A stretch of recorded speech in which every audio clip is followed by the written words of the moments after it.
Depuis l'enfance, la tarte à l'oignon, c'est un de mes petits péchés mignons. Bonjour les amis, comment allez-vous? Eh bien, chez nous tout va bien et nous allons donc vous partager les secrets de la tarte à l'oignon et ses variantes. Voilà, ma maman la réussissait magnifiquement bien. Et bien sûr, je vais vous partager sa recette et je vais vous donner alors toutes les astuces parce qu'il y a beaucoup d'astuces pour que ce soit réussi. Donc il faut vraiment que vous soyez bien attentifs tout au long de cette vidéo si vous n'avez pas l'habitude de préparer cette recette. Si vous la connaissez déjà, évidemment que vous pouvez vous en tenir aux explications principales. Voilà, donc on va partir du principe qu'on va préparer une tarte d'environ 24 à 26 cm de diamètre. Voilà, ce qui vous donne un peu une idée. Si vous faites votre pâte maison, il vous faudra donc 250 g de farine. Alors farine classique ou farine sans gluten selon que vous utilisez ou pas le gluten dans la cuisine. Ensuite, 125 g de beurre et là il faudra sabler. Ensuite, la petite pincée de sel bien sûr. Un petit peu d'eau fraîche, alors ça dépend des farines. La quantité c'est un peu difficile à vous dire, il faut y aller doucement de sorte à pouvoir en fait faire une boule que vous laissez un tout petit moment au réfrigérateur, environ 20 minutes avant de pouvoir l'étendre. Je vous conseille bien évidemment ou la feuille silicone ou le papier sulfurisé, ce qui vous évitera vraiment des problèmes au démoulage, ou alors un plat anti-adhésif. Enfin, c'est à vous de voir, ça dépend ce que vous avez à disposition chez vous en termes de plat à tarte. Maintenant, si vous êtes pressé, bien évidemment, rien ne vous empêche d'utiliser une pâte du commerce déjà abaissée. Et encore, là, vous avez le choix. Vous pouvez prendre une pâte feuilletée, si ça vous tente, ou pâte brisée, ou pâte à pizza, pourquoi pas, à vous de voir. Voilà. Maintenant, pour la suite de la recette, il nous faut entre 5 à 600 g d'oignons. Donc on va dire une bonne livre d'oignons parce que l'oignon il va fondre légèrement et bien sûr il va réduire en quantité. Donc voilà, il faut en tout cas cette quantité-là. Il faudra de l'huile pour le faire revenir. C'est ce que je suis en train de faire d'ailleurs. Je suis en train de faire revenir mes oignons que j'ai émincés. Voilà, je les ai épluchés, émincés. Et ensuite, il nous faudra du lait, des œufs, du bouillon. Et là, je vais vous donner vraiment toutes les astuces pour que votre tarte soit moelleuse à souhait et surtout qu'elle ait bon goût. Et puis, il y a plein de manières de varier la recette de base. Voilà, donc je suis toujours en train de faire rôtir mes oignons. Ensuite, j'ajouterai, quand ils auront bien rôti, je vais ajouter, donc je remue sans cesse, pour éviter que ça ne brûle, bien sûr. Voilà. Si je les laissais sans surveillance, ils pourraient tout à fait brûler. C'est pas le but. Mais ce serait pas bon, ça serait amer. Donc c'est exactement tout ce qu'on ne veut pas. Voilà. J'ai préparé environ 2 à 3 décilitres de lait. C'est un peu entre les deux. Et dans mon lait, j'ai mis un bouillon cube. Enfin, alors, ce que j'ai fait, j'ai tempéré mon lait. Première astuce, afin que mon bouillon se dissolve bien dans le lait. C'est-à-dire qu'on n'ait pas le bouillon cube entier dans une part du gâteau, n'est-ce pas? Parce que là, ce ne serait pas bon du tout.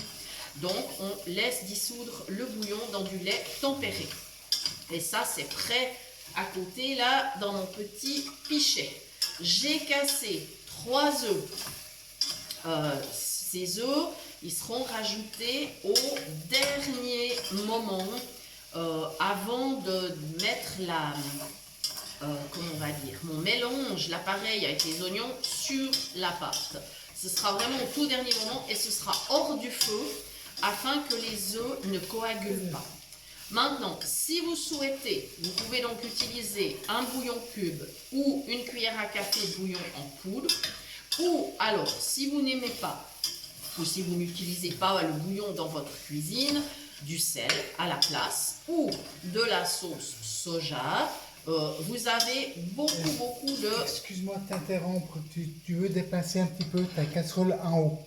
Là, Contre, voilà, comme ça. voilà, D'accord. comme ça. Ok. Et puis tiens, ta casserole. D'accord, merci. Voilà. J'ai dû bouger ouais, Oui. en remuant. Désolée les amis. C'est, ben voilà, vous voyez bien que de temps en temps j'ai besoin aussi des yeux de mon mari. Voilà. Et donc, soit le bouillon, soit le sel, soit de la sauce soja. Voilà. Après, ça dépend aussi si vous allez ou pas intégrer du fromage ou des lardons fumés. Parce que bien évidemment, si vous utilisez ces ingrédients-là, eh bien, vous n'aurez quasiment pas besoin de saler parce que sinon, ça sera vraiment trop riche en sel. Et donc, maintenant que les oignons sont bien revenus, je vais aller chercher le pichet qui contient le lait, le bouillon, qui ont été donc tempérés, juste tempérés. J'ai vérifié, alors comment j'ai vérifié que mon bouillon était fondu, parce que je ne peux pas le voir. J'ai simplement pris une fourchette et j'ai remué. Et quand j'ai senti que mon bouillon se défaisait, que le cube se défaisait, eh bien c'était ok pour moi. J'avais donc réussi à le dissoudre. Voilà, ce sont des astuces toutes simples. Que vous soyez malvoyant, non-voyant ou valide, ce sont des astuces qui peuvent vous être utiles. Et maintenant, avec le pichet, j'ai toute facilité pour verser bien sûr mon lait. Et hop, voilà, ça y est. Du coup, je vais imbiber mes oignons comme ça. J'espère que je ne les aurai pas noyés. Et je vais bien sûr continuer à mélanger avec la spatule. Voilà, et là, cette étape, elle va durer un petit moment parce qu'il est indispensable que mes oignons soient tendres, qu'ils soient fondants. Sinon, on n'arrivera pas à faire une tarte de bonne qualité, malheureusement. L'oignon resterait croquant. Ne comptez pas trop sur le passage au four pour terminer la cuisson si elle est insuffisante à la base. Voilà, donc très important. Donc voilà, maintenant ça se poursuit. Et après, quand mon lait aura réduit et que ça sera quasiment prêt, j'éteindrai le feu et je pourrai ajouter, j'ai préparé 3 œufs avec une petite goutte de lait, tout simplement parce que si on met un petit peu de liquide avec les œufs, que ce soit une mini goutte d'eau ou un petit peu de lait, ils se mélangent beaucoup mieux. Voilà, donc c'est une petite astuce. Et ça évitera aussi qu'ils ne coagulent. Donc, je les ajouterai au dernier moment avant de garnir donc ma pâte qui est déjà étendue sur la plaque. Maintenant, ça c'est la recette vraiment de base. Ensuite, on met au four à 180, 200 degrés, ça dépend de votre four. Vous laissez en tout cas 25 minutes, peut-être 30, il faut que ça soit bien doré. Voilà, ça c'est la recette de base, c'est la recette de ma maman. Après, il y a des variantes. Alors, bien sûr, vous pouvez aussi poivrer votre appareil. En général, moi, je poivre à table. Je préfère. Mais chacun ses goûts. Il n'y a vraiment pas de souci. Vous êtes entièrement libre. Si vous souhaitez mettre d'autres épices, je ne sais pas, par exemple du paprika, ou pourquoi pas de la muscade, ou du curry, si vous aimez. Le curry va très bien avec l'oignon. Eh bien, ne vous en privez pas. Ou alors, si vous avez des petites herbes, style, pourquoi pas ciboulette, ou du maggi, qu'on appelle aussi herbe de montagne, du persil, enfin voilà. Sentez-vous libre, voilà. Maintenant, les variantes. Alors, il est tout à fait possible d'ajouter des petits lardons à votre préparation. Dans ce cas-là, il faudra les faire revenir avec les oignons. D'accord? Parce qu'un lardon qui n'a pas été grillé, qui est juste bouilli, franchement, c'est pas terrible. Donc, pensez à bien faire revenir vos lardons avec les oignons. Si ce n'est pas des lardons, vous pouvez mettre un petit peu d'émincé de poulet ou des lardons de volaille. Il n'y a aucun problème à le faire. Vous pouvez garnir le fond de votre pâte avec éventuellement du magret de canard fumé et vous étalez donc votre mélange aux oignons par-dessus, pas de souci. Vous pouvez mettre dans le fond de votre pâte des fines tranches de bacon, donc du lard en petites tranches, ou alors du jambon ou du jambon de dinde. Ça c'est une recette alors du coup qui n'est plus végétarienne, on est bien d'accord, voilà.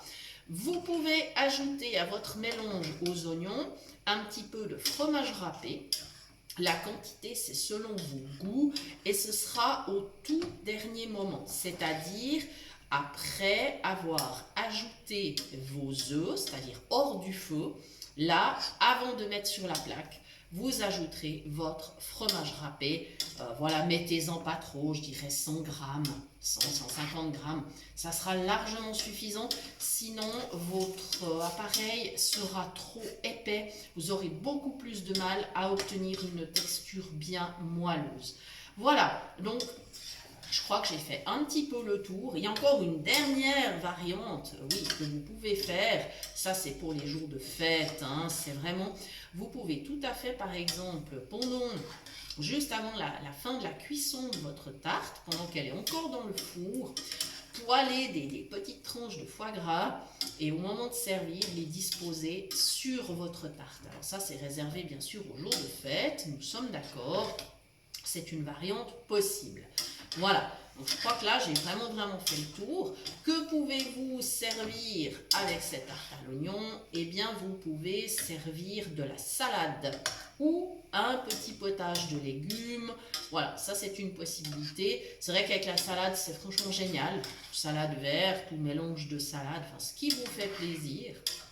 Voilà, puis au niveau du dessert, il faudra, on va dire, avoir la main légère puisqu'on a déjà un plat qui contient de la pâte, qui contient des œufs, voilà. Donc là, nous, par exemple, ce soir, nous avons prévu des fraises. Et oui, elles arrivent là sur les marchés, elles commencent à être très parfumées, hein, nous sommes au mois d'avril. Donc voilà, ça conviendra très bien pour un dessert léger après cette tarte à l'oignon. Voilà les amis, si vous avez des questions, n'hésitez pas.